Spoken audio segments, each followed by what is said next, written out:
రేపు వచ్చే శనివారం అంటే ఇవాళ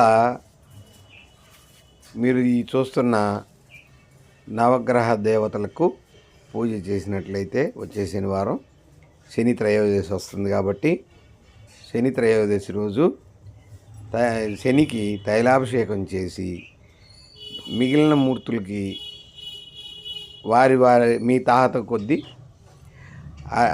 పళ్ళు పూలతోటి ఒక్కొక్క దేవతకి ఒక్కొక్క కలరు పూలు అర్పించాలి.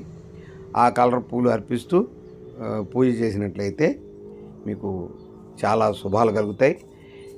ముందు నవగ్రహ దేవతల్ని మనం శాంతిపరిచినట్లయితే మన గ్రహస్థితి బాగుంటుంది. మన గ్రహస్థితి ప్రకారం ఏ దేవతని కొలిస్తే మనకి మంచి జరుగుతుందో ఆ దేవతకి అభిషేకాలు చేయించినట్లయితే మనకు అనుకున్నవన్నీ జరిగిపోయి మన జీవితం సుఖంగా సాగుతుందనటానికి ఎట్లాంటి సందేహం లేదు.